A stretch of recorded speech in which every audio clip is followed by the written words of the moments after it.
जय हिंदू राष्ट्र। आप सभी को साधुवाद।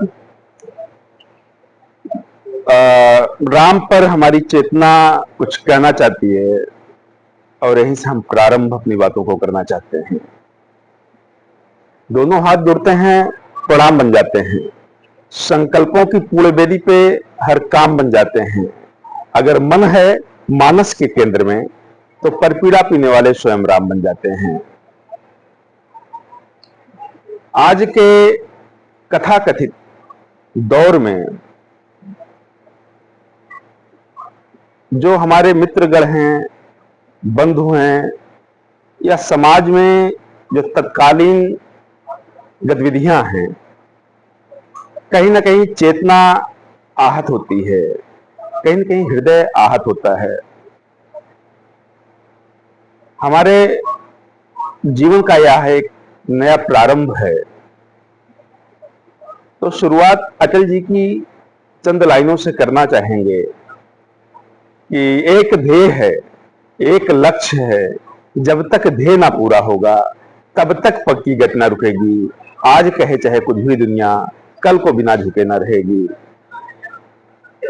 यह पंक्ति सिर्फ पंक्ति ना होकर के राष्ट्र संकल्प की पंक्ति है, जीवन संकल्प की पंक्ति है।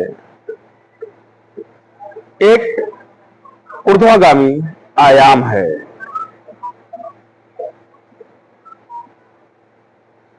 बोलने को तो बहुत कुछ है,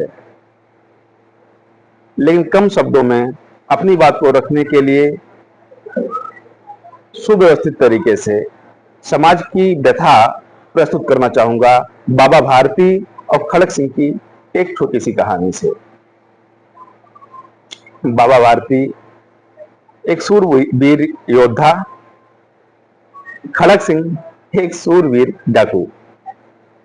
दोनों की नीयत, दोनों का देखने का जीवन में दृष्टिकोण आप समझिएगा। अगर मैं समझाने में सफल रहा तो सार्थक समझूंगा। बाबा भारती के पास संतान तो थी नहीं, उनके पास एक घोड़ा था और उस घोड़े को वो अपनी संतान की तरह ही माना करते थे। बड़ा पराक्रमी घोड़ा भी था। यह खबर खड़क सिंह को लगी। खड़क सिंह ने कहा कि अगर एक घोड़ा हमें मिल जाए तब तो हम जीवन में पूरे दुनिया पे फतेह कर लेंगे। लेकिन बाबा भारती योद्धा भी, कुशल योद्धा भी थे, उनसे छीना तो जा नहीं सकता था। छीना नहीं जा सकता था तो चोरी किया जा सकता था। माध्यम कई हैं। भिखारी बनके जो है खड़क सिंह रास्ते पे पड़ा है और बाबा भारती अपने घोड़े से सब टहलते हुए जा रहे हैं। कराह की आवाज सुनते हैं और रुक जाते हैं। बाबा भारती खड़क सिंह के पास जाकर के उसको उठाते हैं। उठाने के बाद कहते हैं क्या हो गया। खड़क सिंह तलवार निकालता है, कहता है सावधान बाबा भारती, मैं कोई परेशानी में नहीं हूं, मुझे यह घोड़ा चाहिए था, इसलिए जो है मैंने यह भेष बनाया, यह नाटक किया। बाबा भारती स्तब्ध हुए और वह घोड़े पे बैठा गतिमान हो गया।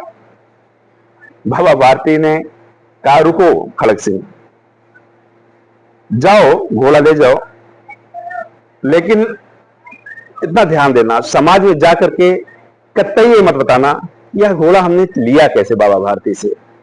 नहीं तो समाज में असहाय, गरीब, परेशान लोगों की मदद करने से लोग कतराने लगेंगे, लोग कटने लगेंगे। खड़क सिंह घोड़ा लेकर चला गया। शाम हुई। बाबा भारती और उनकी पत्नी दोनों लोग वियोग की दशा में थे, क्योंकि उसे पुत्र मानते थे। रात भर सोए नहीं। प्रातःकाल उनके कान में आवाज आई कि हमारा जो स्वयंभू है, जो घोड़ा है, ये हमारे अस्तबल में आवाज कर रहा है। देखें, वहां खड़क सिंह भी बैठा था और वो पैरों पर गिर गया।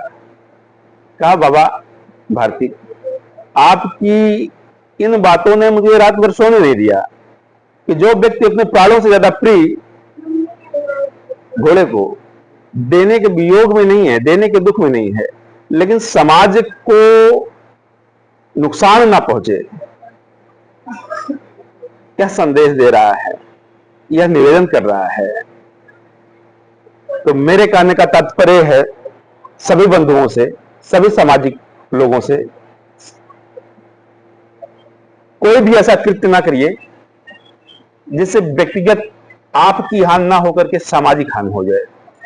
तो सामाजिक हानि से बचिए। और एक बात कहेंगे, अगर समझ सकिएगा तो समझिएगा कि चराग बेबसी अपनी किसी से कह नहीं सकता, हवा जरूरी भी है और डर भी उसी से। यह हमारे जीवन की शुरुआत है, आगे फिर हम विचार करेंगे। जय हिंद राष्ट्र, जय भारत, जय अखंड भारत।